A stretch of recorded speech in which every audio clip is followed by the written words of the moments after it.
Hello, this is Satchel Holmes Williams, and this is my study proposal on how teachers can ethically, morally, and professionally influence students who have an unhealthy relationship with learning and education. Let's get started.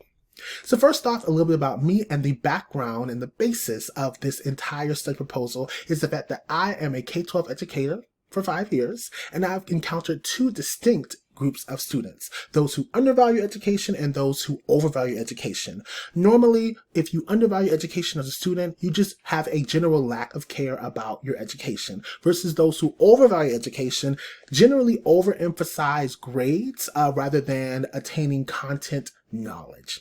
And so in both cases, these students have what I describe as an unhealthy relationship with education and learning.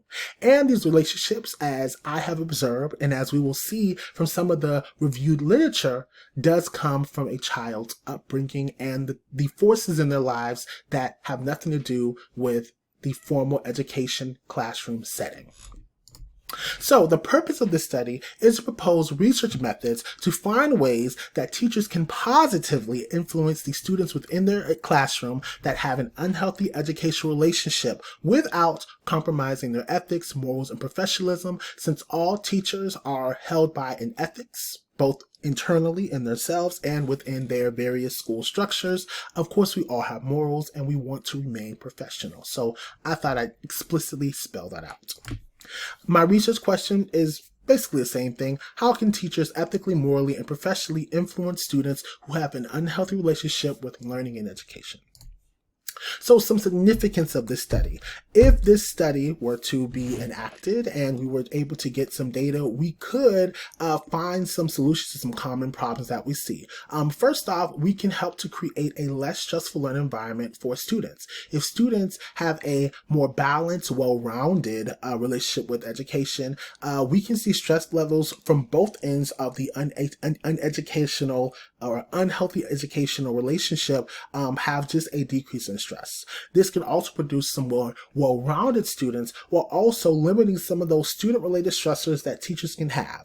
And then probably the biggest part really is just student intervention, and how if we can identify properly those who have unhealthy relationships with education, we can then help to intervene on them earlier and help to make these relationships temporary rather than being something that they have to work through and slowly but surely pick apart in their later educational years.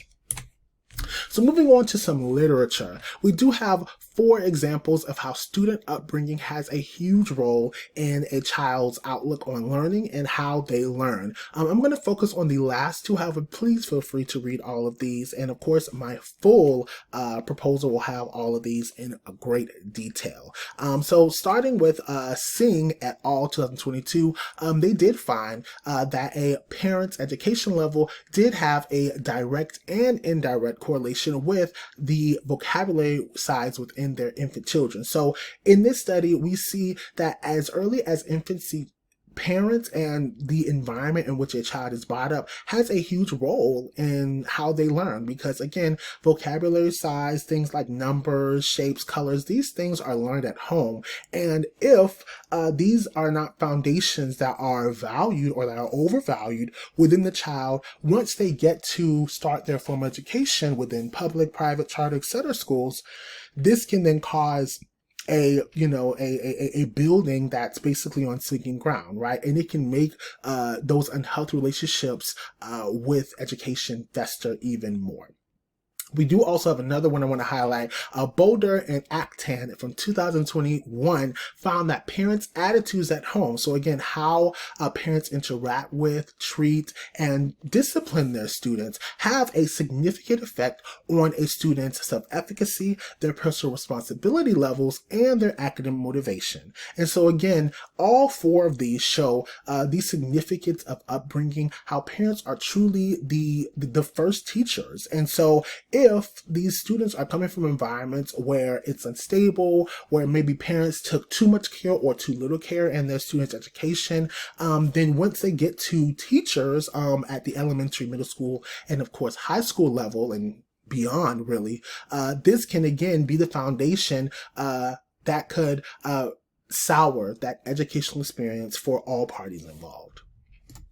Moving on to looking at a teacher's impact. So teachers undoubtedly have great impact within the classroom on their students. And so these two literatures just highlight that. Aloya from 2021 found that learning environments that students perceived as safe, supportive, and connected increased student achievement. So again, teachers have great impact. And then Urk and Shriem from 2023 did find that when college students in particular have deeper levels of connection with faculty and staff at their college, they take the knowledge and the content learned in the classroom and then apply it outside the classroom. So again, we can see the impact of teachers. Now, one of the reasons why I don't have any related literature to overvaluing education or undervaluing education or educational relationships in general is because I couldn't find any literature that directly stated or used terms affiliated with the concepts that I'm discussing within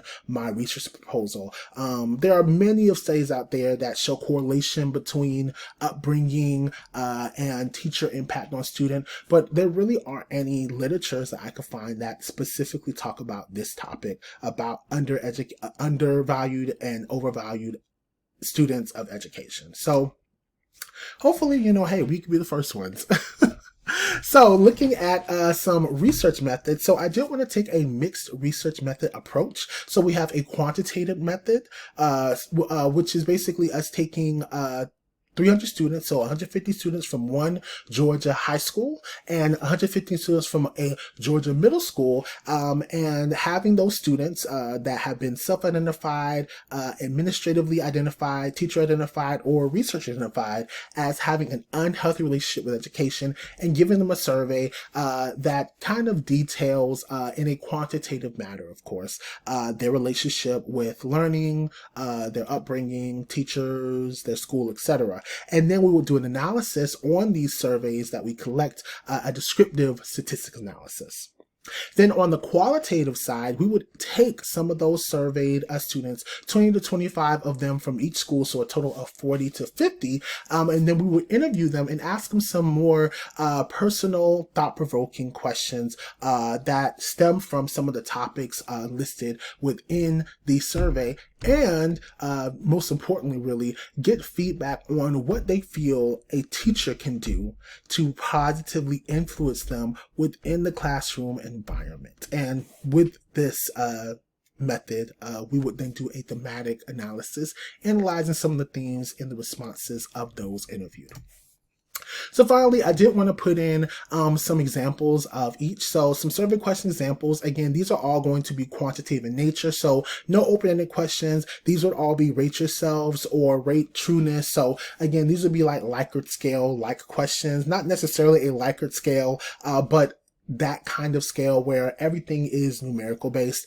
So rate yourself as a whole. I am satisfied with my learning experiences. So again, having them have some like self-efficacy questions, seeing like how they're satisfied with their experiences with learning. Rate the trueness of the statement. Teachers have positively influenced my relationship with learning, right? Again, how true is that? Not true, kind of true, very true, etc. And so that would be some examples of what you might see on the survey. And on the other hand, in the interview, you might see questions like, where would you say your unhealthy relationship with learning comes from? Where does it come from? Does it actually stem from your upbringing, or maybe there's another place? Maybe there's something that we didn't account for, right? What can teachers do? And this is the really important one. What can teachers do that would help students with unhealthy educational relationships? So what are some strategies that have been seen or observed in your classroom or from others that you've seen that you might think that could help you with whatever end of the spectrum of the unhealthy relationship that you have with education? And I also wanted to point out the third question, which is describe a time where you had a perceived healthy relationship with education. So again, was there a time where you felt like you did have a healthy relationship with education? What was that like? What were some of the things surrounding that mindset? And how can we maybe go back to that place through proper interventions on a school/teacher level? That is my proposal. I hope you can see the benefit of identifying these students and giving teachers agency within their classrooms to be able to help these students work through this unhealthy relationships so that we can produce better, more well-rounded students and just lower stress levels associated with school overall. Thank you.